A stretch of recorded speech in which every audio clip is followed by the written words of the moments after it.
to the great king Oduduwa. Oduduwa was the founder of Ile-Ife, who begot the entire Yoruba nation. The Oni of Ife sits on that throne today. The second in this order is the Fulani of Nigeria, known as the warriors and shepherds. The Fulani could trace their ancestry to a man known as Shehu Usman Danfodio. Danfodio had 7 sons who begot the 7 core northern states. The Igbos must listen carefully in order for us to trace our ancestry from where it comes.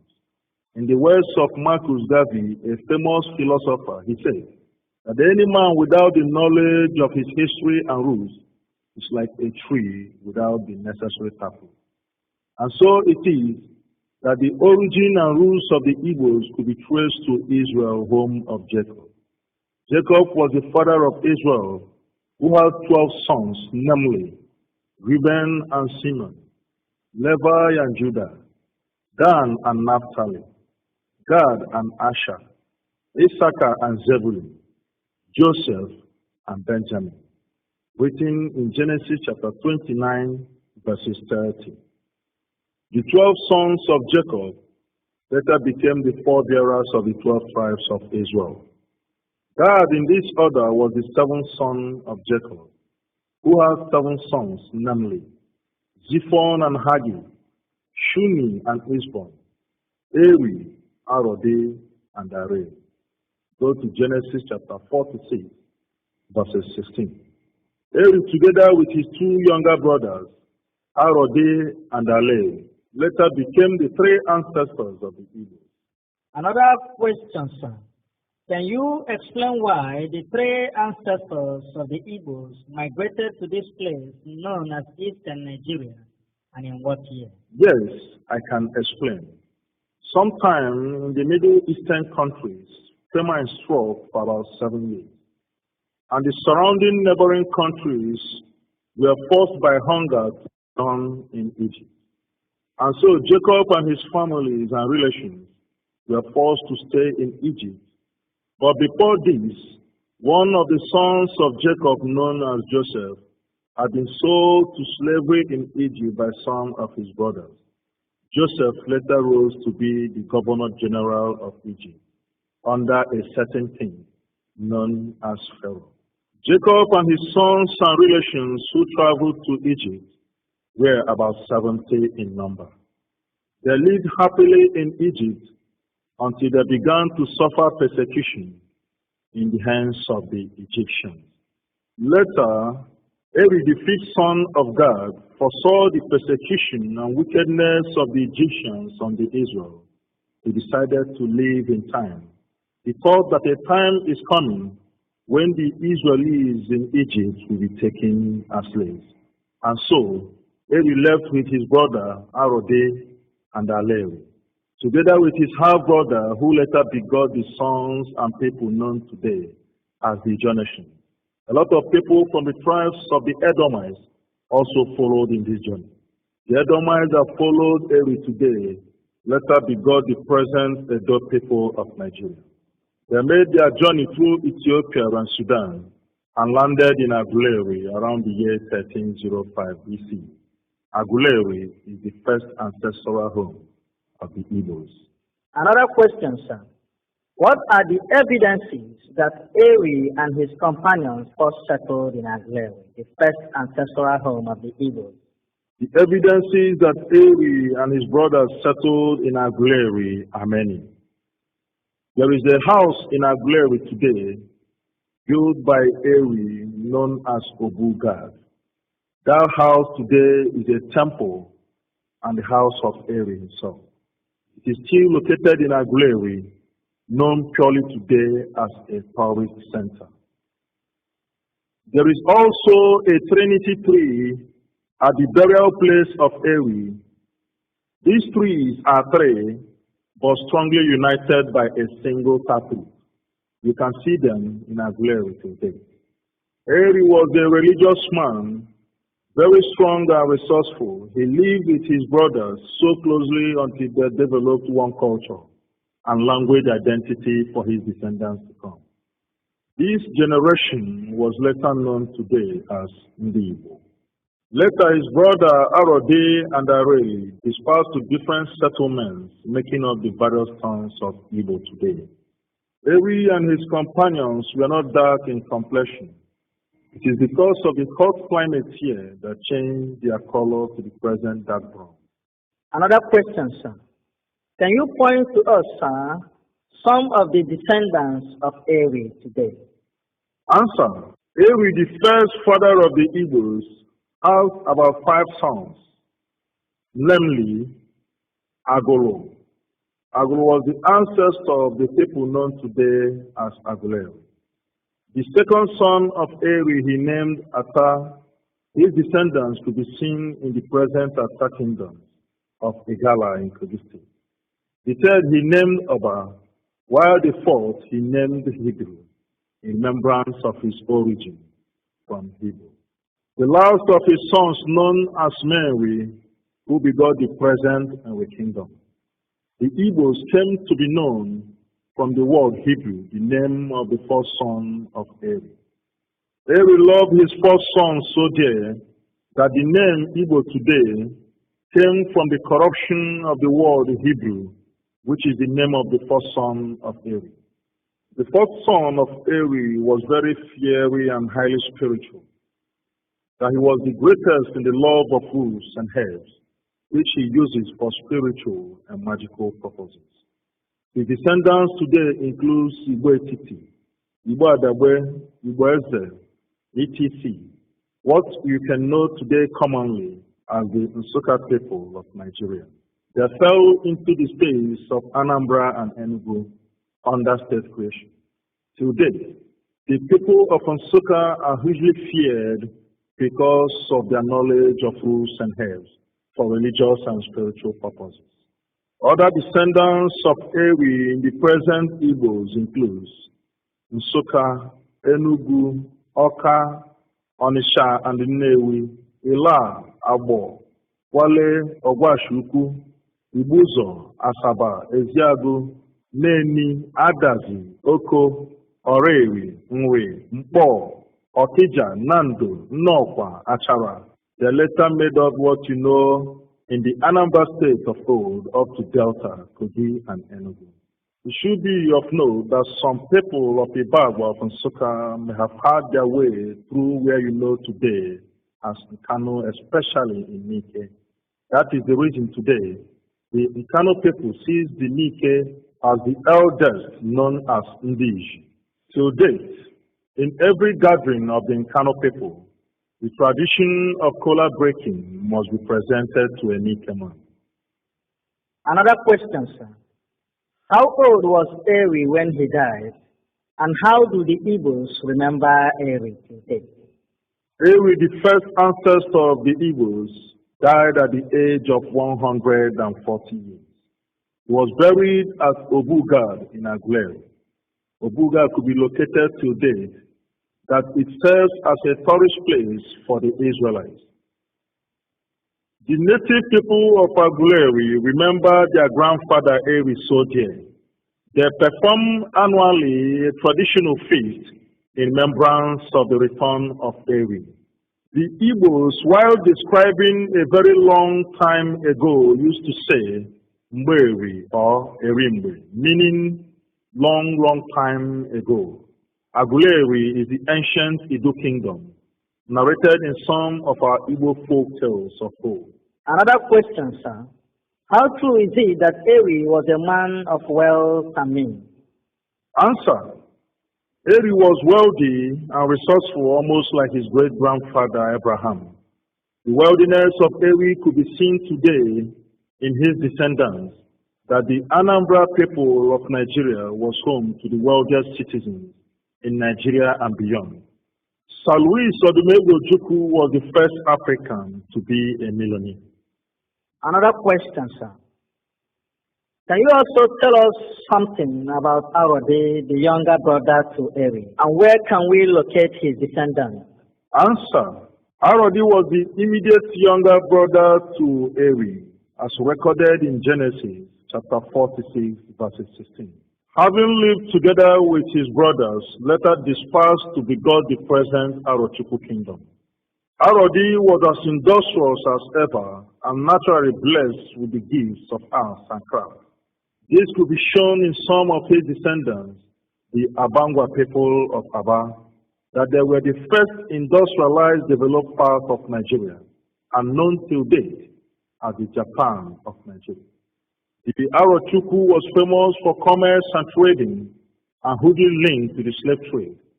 His descendants include Nembe, Ngwa, Abakiliki, Ogoni, Afibu, Aro Ekotepene of Akwa Ibom, Aro Echie in River State, Aro Ndizogwe in Imo State.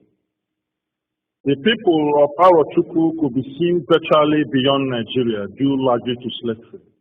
They had their people around America and Europe, most especially places like Cuba, where you have the Ogologal or annual festival of Cuba. Another question, sir. What can you tell us about the last son of God known as Areli? Answer. Areli was the last son of God and one of the ancestors of the Igbos. Go to Genesis chapter 46, verses 16. He was known to be the wisest of all. He was a man of natural wisdom and preservation. The native tongue of his descendants is today accepted academically as the central Igbo language. The descendants of Areli includes Oweri, Umuahia, Diobu, what you know as Porakot, Okigwe, Olu, Nkwere, Mbano, Elele, Mbaise, etc. They fall within the states of Imo and Porakot. The wisdom of Areli was demonstrated and seen in one of his descendants known as Olaudah Equiano, who was a victim of slave trade to Britain. He was the first slave in history ever to buy his freedom with his money at the age of his early 20s. Olaudah Equiano hails from Equiano in the present Umuahia. He was the founder of the first British black political movement. He fought for the liberation of the slaves everywhere around Europe, that he liberated the slaves in Britain and settled them in the present Sierra Leone. He gave them a capital known as Freetown. His other name could be known as Gustavus Vassa. Another question, sir. Who was the first man in history ever to write in his book that the Igbos were descendants of Israel? Answer. The first man in history ever to write that the Igbos are descendants of Israel, his name is known as Olaudah Equiano, otherwise known as Gustavus Vassa. He was a slave in Britain who later liberated other slaves and settled them in Sierra Leone. He founded the capital known as Freetown. Olaudah wrote about his slave experiences in his book and autobiography known as the Interesting Narratives of Olaudah Equiano, written around 1789. He traced his origin to Equiano somewhere in Africa. The said Equiano is located in Umuahia today. He was the first man in history ever to write in his first chapter of his book since the 17th century that the Igbos are descendants of Israel. Gustavus Vassa, otherwise known as Olaudah Equiano, was sold at the age of 11 years, and he was the first slave in Britain ever to buy his freedom with his money at a cost of 40 pounds. Another question. What form of leadership system do the Igbos practice in the olden days? Answer. Just like the Israel of old, they were ruled by elders and priests. They have no king in the olden days until God appointed Saul, who was the first king over Israel prior to David. And so it is that in the olden days, the Igbos were ruled by elders and priests and council of the people. Today, one can observe that in the settlement of the first Igbo ancestors, the Igbos were ruled not by kings, but by titled men and elders and the priests of various oracles. Remember, the oracle in the olden days is a means the Igbos used to pray and consult the Almighty God, known as Chukwu Okuko Obiama. This could be observed in 10 scholar parts. The Israelites too, in this vein, were also formerly ruled by elders and the prophets. Look at the case of Moses, who led Israel to the promised land, until God gave them a man known as Saul, who ruled over Israel prior to David. In this way, the Igbos were ruled by eminent kings known as Eze. For example, Eze Edi Chukwuemeka Ewi, the man who rules over Aguleri till date. Eze Obide Gonyaso, the man who rules over Anwe. Obi of Onisha, Ata of Igala, Jajar of Opobo, Eze Oyamaneke of Udi, Eze Wiboko of Afipo, Chief Joseph Wogodo, who ruled over the towns of Abugo and their younger brother community, Abani, located in Nkanu today. It should be noted here that Eze Oyamaneke of Udi was the famous absolute king who ruled over Wawa Kingdom, up to Afipo and Abakaliki. He founded the Wawa capital, otherwise known as Enugu, and the mines in Udi was named after him. One of his sons, known as Justice Dadi Charles Oyama, later became the first Nigerian to be appointed a judge in the International Court of Justice in Netherlands. The next question. What little knowledge can you dish out to us about King Jaja of Opobo? Answer. King Jaja of Opobo was a slave boy from Igbo in the present Imo State. He was sold to slavery at the age of 12 years, around the year 1821. He died in 1891. He was the founder of Opobo Kingdom and the first African to export palm oil to Liverpool, England. His native village was Umuduroha in Amaibo. He fought against the colonial rule and thus was killed in the process in the year 1891. Another question, sir. How peaceful was our native society, the Igbos, prior to the arrival of the European powers around the 14th to the 19th century? And how were we affected adversely by the slave trade? Answer. The Igbos existed peacefully until the coming of the Europeans around the 16th to the 19th century. The Europeans changed the course of everything, ranging from politics to slavery to a new religion. And so it was that the slavery which occurred in Nigeria around the 15th to the 19th century claimed more than 1.7 million Igbo Jews, ranging from Calabar slave depots to the place we know today as Badagry. Slaves from many tribes in Nigeria were sold to the waiting hands of the Portuguese slave merchants, who export them to Europe and America. An unsuspecting innocent victim was taken forcefully against his will and shipped to either Calabar or Badagry, the land of no return, wherein the journey begins heading to western destination.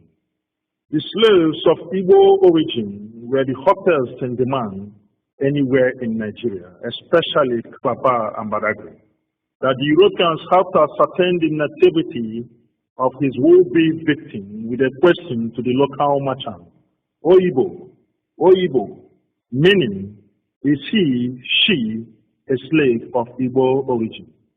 They quickly paid in high price for the Igbo slaves, and in this way, the traders came to be referring to the white men as Oyibo people, because of that very question at Badagry and Calabar slave depot.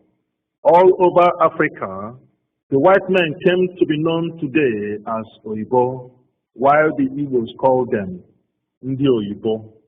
Another question, sir. Can you point to one or two families or nations in the world where the Igbos were sold as slaves? Answer. The Igbos were virtually sold to all the nations of Europe and America as slaves because of their brilliance and strength. This high crave and demand for slaves of Igbo origin might have been how the grandfathers of Martin Luther Jr., Michael Jackson, and Winfrey Oprah were sold to America as slaves. Also, the people of Haiti, home to Wycliffe Jean, could also trace their roots through the slave trade to the Igbo extraction. They had the same culture and tradition with the Igbos, that they attend to their visitors first with Colonial and prayers, just like the Igbos do today. The woman you know in America as Oprah Winfrey is the richest black woman on earth, believed to have hailed from Liberia. Remember, Liberians were made up of Huji slaves deported from America into a place known as Liberated Area, otherwise called Liberia today. The name Oprah, as pronounced by Americans today after the woman known as Winfrey Oprah, is also a name among the Igbos pronounced Opara or Opara, meaning the first son of a family. Remember, Winfrey Oprah is the world's richest black woman. There was a time in history when the slaves of Igbo origin in America gathered to drown themselves in a sea known today as Igbo landing in America. Another question, sir. How has the coming of European powers affected Nigeria as a nation? Answer. The coming to Nigeria of the Portuguese slave masters has altered a lot of things for our dear country, Nigeria. For example, Nigeria's largest city known as Lagos was formerly called as Eko, but was named Lagos in the year 1472 by Ruiz de Sequeira, a Portuguese slave merchant.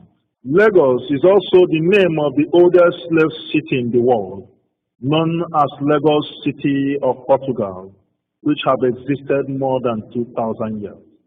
Our own Lagos was adopted by the British colonial government in the year 1914 as our capital city, marking the amalgamation of Nigeria.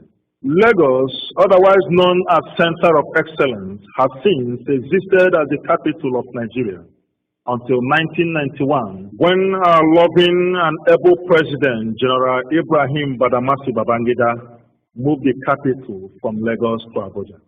The colonial powers ushered in a new government with all intents and purposes to exploit Africa. Remember, the Europeans divided Africans among themselves in the Berlin Conference of 1885. In this conference, West Africa as a whole was handed over and given to Britain as our own share and property in the world. Our dear country, Nigeria, falls under this piece of cake for British exploit till date.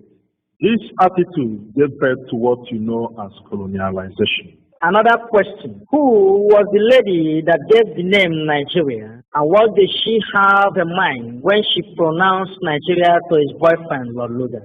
Answer. The name Nigeria was believed to have been named to her by the girlfriend of Olaudah, known as Flora Shaw. The Nigerian people, to date, erroneously holds the belief that the name was gotten from the Niger River, but it is false. Actually, nigger as a word was used by Flora Shaw upon her visit to Olaudah, the Governor General of Nigeria. I must bring to you that nigger is an European way of showing disgust or ridicule to blacks, which to them could otherwise mean monkey or blacks. And so it was that around 1960 to 1963, our eminent fathers, such as Dr. Nnamdi Azikiwe, Obafemi Awolowo, Tafa Balewa, and a host of others, stood their ground and fought for the independence of our dear country, Nigeria. Again, sir, as a historian, how do you think Nigeria's independence then affected the Igbo people, otherwise known as Jews? Answer. The independence of Nigeria, which was later followed by a lot of crises, had affected the Igbos adversely. There was crisis between the political and military ranks. This ushered in a military coup led by Major Kaduna Chukwuma Zobo. This blood-sucking coup later led to the emergence of a counter-coup led by the northern military ranks against Ironsi and the Igbos. Gowon later emerged as the nation's new military leader, and under his own clear eyes, there was pogrom against the Igbos, which cost more than 45,000 lives.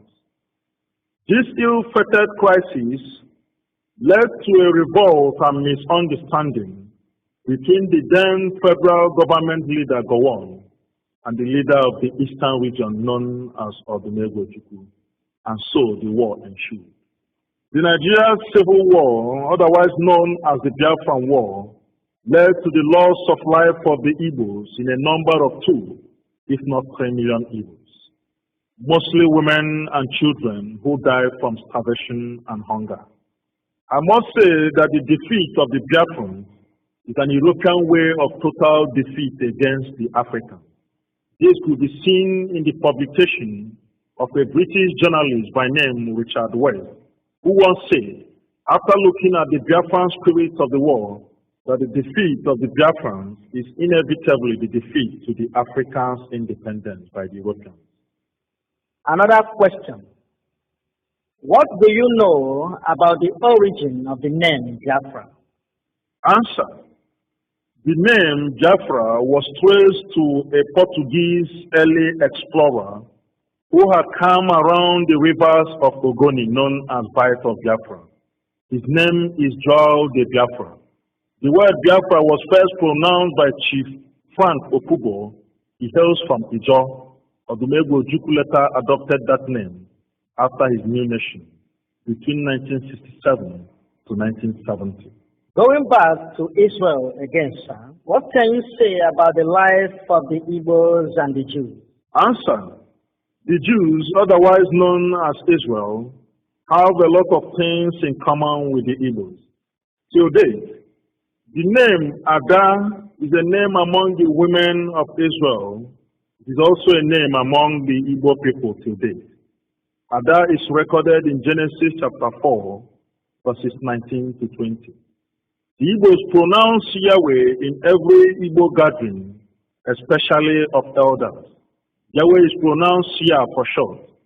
Remember, Yahweh is the name to Jewish God who led the Israel out of Egypt to the promised land. Other examples, if I may say, is the discovery of the star symbol of David by archaeologists in the town of Ibuku. Of course, you know that the star symbol represents Israel. That discovery in Ibuku was later used by the government of Britain upon our penny coins used in 1952. You can also see the royal star symbol of David embedded in every object owned by the Israel, such as the Mercedes-Benz car, which was originally manufactured in Western Germany. Till date, the symbol of the star symbol of David is enclosed in every face of the Mercedes. The Igbos and the Jews have the same culture of carrying home their dead ones, recorded in Genesis chapter 49, verses 29 to 50, even in our Exodus chapter 13.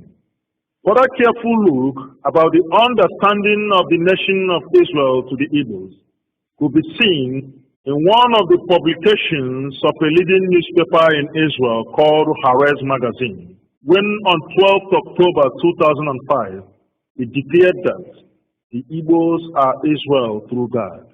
An Israeli ambassador to Nigeria has confirmed this. His name, known as Noah Kaz, he said that I am sure the Igbos are descendants of Jews. This report could be seen in our Daily Sun newspaper of March 28, 2004.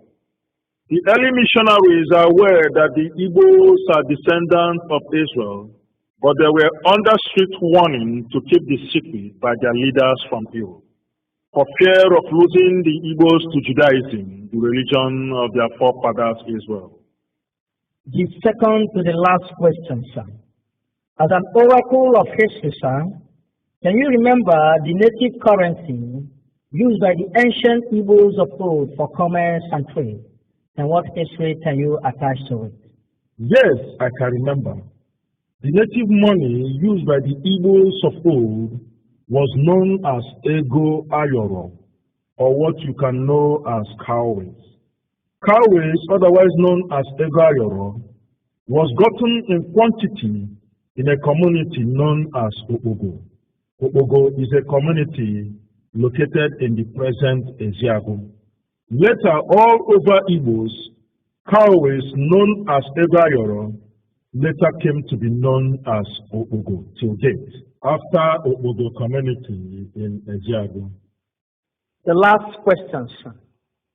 Do you think that apart from the slavery of Africans to Europe, that there are no such thing as slavery today? Answer. Apart from the slavery of Africans to Europe of old, I also think that today slavery has just begun. What we have today is official and political slavery within the continent of Africa. All over Africa, if I may say, there is official and political corruption. This could be seen among our leaders. In our own case, the Nigerians, we see the failure of every system, ranging from our educational system to the failure or inadequacy of power. Even our hospitals, a lot of things to be mentioned. Only the privileged few in Nigeria are rich because they soiled their hands in the wealth of many. Sanusi Lamido Sanusi, the governor of Nigeria's Apex Bank, once said that Nigeria loses more than 25% of our annual budget as the cost of the running of our legislative chambers. What then is left for the poor? There is monumental and heavy looting of the resources of the people, ranging from the local government system up to the federal. The poor are only left to perish and languish. And this has given cause to what you know today as violence and robbery. The failure of Nigerian government to recognize the importance of education in northern Nigeria may have given rise to terrorism of our youth, what you know today as Boko Haram. Why not give us a better education instead of going to Ghana for our universities, even in Europe? Why not give us electricity so that we can develop our industries? Why not give us healthcare system so that our people will stop? Why not give us agriculture and infrastructure so that there will be a better life for our people? Unless the government of Nigeria wakes up to its true meaning and leadership.